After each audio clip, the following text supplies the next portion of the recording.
Hi bazala bamzitho, welcome to Mgosi noMagatsheni. I am uMagatsheni, umgosi wethu namhlanje bazala bamzitho. It's about the last episode of season 9 Uthando Nesithembu. So guys, today I wanted us to talk about indaba kaMakhumalo noMseleku ekubonakala engathi anyeke bengakalungi season 9, but masibona ithombe zabo on Instagram it feels like but sekungconywana.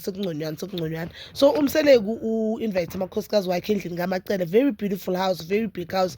Uthi uyathenga namanye amakhosikazi izindlu kodwa azange athenge noMacele because uyowacela kuMacele ukuthi mangabe ngithi ngizokuthengela indlu amanye amakhosikazi wami nengane zami zizovumeleka la. Kwathiwa Macele wavuma, then that is the reason emenzela ukuthi athenge indlu. So he invited umndeni wakhe kaMacele, but azange abatshele ukuthi lo muzi lo abazoya ku kaMacele. I also thought mhlambe abo BNB or something, but ke lapho bukaMacele they played ama-games, banyekho maningi ama-game. You know one thing about Umseleku, uyazama ukuthi ahlanganise umuzi, uyazama ukuthi kube ne-unity efemelini yakhe, but into ebuhlungu kunayo yonke kule nto le i-unity as much as kuyoyifunayo kuye futhi oyibhidlizayo. And mina I know I've seen ama-comment kwamanye ama-video ngwayenzela ukuthi abantu bathi ngikhulumela Umseleku. Angikhulumela Umseleku, ngifila ngathi Umseleku uyazama, but amakhosikazi wakhe they are not meeting Umseleku halfway. And remember Umseleku lento esithembu singabona ngathi expect uyayicabuka nje into yokuthi akhula bobaba uyakucabuka because Umseleku uyasho ukuthi ukhulise umama wakhe nogogo wakhe. Angikaze ngamuzwa ukhuluma ngomkhulu wakhe, but umama wakhe ngathi akakaze washada, wakhula ngoba isibongo sakaMseleku sakubo mama wakhe. You understand, isibongo samama wakhe. I don't know whether umkhulu mhlambe wathenda mase umkhulu wayengasekho emhlabeni or ugogo washada wa divorce, I don't know, but what I know ukuthi Umseleku ukhuliswa umama wakhe nogogo wakhe, and nalamathuna awavezayo emzumbe elamama wakhe nelagogo wakhe. Ngingazi ke ukuthi mhlambe la amanye amathuna uyancane ukwaveza ngoba siyazi ukuthi Umseleku akazwani nabanye abantu bakaMseleku, which is ifamily yakhe ne. We understand ukuthi Umseleku akayazi father figure one, akasazi Sithembu, yinto yena bekayilangazelela sakhula cause i-vision bekanayo ukuthi this is the only way ukuthi ngibe nomndeni omkhulu since umama benengane eziyi-2. I'm not sure about ugogo ukuthi bekanengane ezingakhi, but umama yakhe since banengane eziyi-2 uye nosisi wakhe, and so he understood ukuthi usisi wakhe one of the good days uzohamba ayoshada. Obviously sukuthi umuntu onikwe ijolo ukuthi akhulisa umuzi waMseleku uye umusa Mseleku. You understand? I understand mina why afuna Isithembu, and i-reason yakhe ufuna Isithembu it's very valid cause umuzi kaMseleku ekugcineni bozofa ngabe bekana unkosikazi we-1, asithi ngabe wathatha uMacele kuphela bekulandle sokukhanya athola ingane manje. You understand? Macele nengane eziyi-2 zamantombazane ezizoshada bese zishintsha isibongo noma ngabe zingashadanga, ingane lethwa ingane entombazane egcekeni, vele leyo ngane leyo mhlawumbe ivota kibo babayo bese bekuzoba ulwandle kuphela. Kodwa uyambona ukuthi uMpumelelo umlekelele kangakanani. uMpumelelo umlekelelile phela Umseleku. uMpumelelo ingane ezingakhi 4, 3 boys. No, ingane ezingakhi uMpumelelo 2 kuVuyokazi, 1 kuTrel, 1 kuAmahle. Yes, 4, 3 boys 1 girl. Ngoba niyaka Amahle there are allegations ukuthi engathi umfana.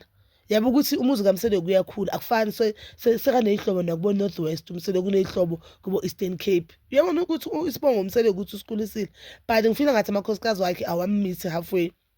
So on today's episode uMakhumalo ucomplain ngokuthi if she knew ukuthi lapha kaMacele bonye Xazeze and bonye Kahle. But I love, you know, I always say uMakhumalo abangasi favorite yami, but one thing I love about Makhumalo, and I've been always saying uMakhumalo uyahlonipha. uMakhumalo labo uyakhona kunenhlonipho guys. Yabona makuthiwa indlela okhulisa ngayo umntanakho or indlela okhulisa ngayo umntanakho uzoyibona umntanakho makasebantwini.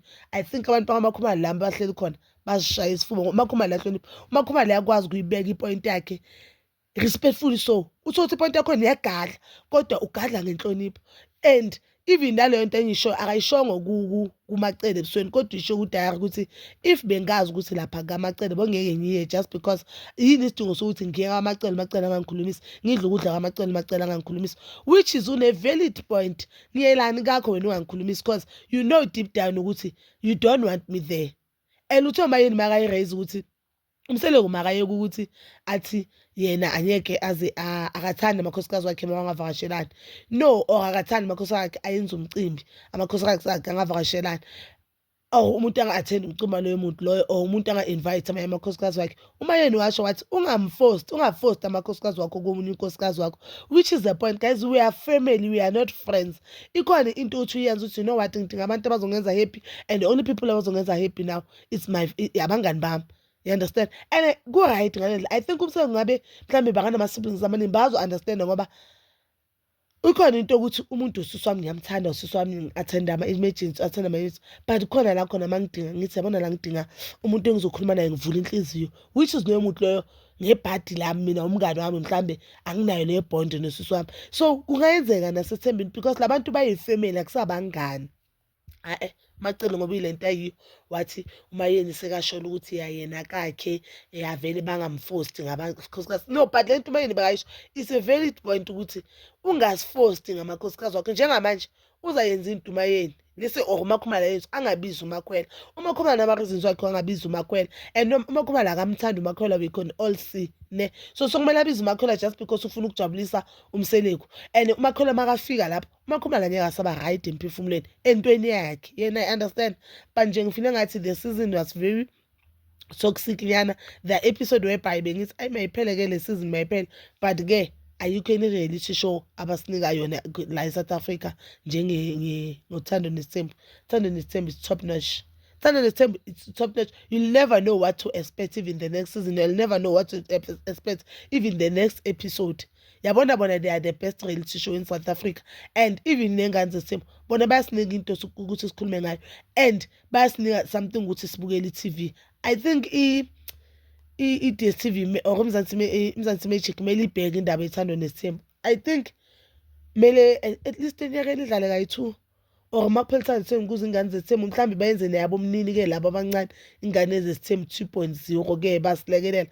Phela ngeke kanje, or benze i-YouTube channel le at least yana Mnini and Family, bukuyinini Mnini and Siblings, nayo at least besina something besibukela, and ama-views wakhona bawamaninganyana mani. Msane kumele iconsider indaba bomnini ne-YouTube channel nabo le ngane encane zenza amasentanyana. Nayibona-ke basala ba. That is all for now. Please do comment down below your thoughts, and please don't forget to like, subscribe, share, and hit that notification button. Nginithanda ukuya nokubuya.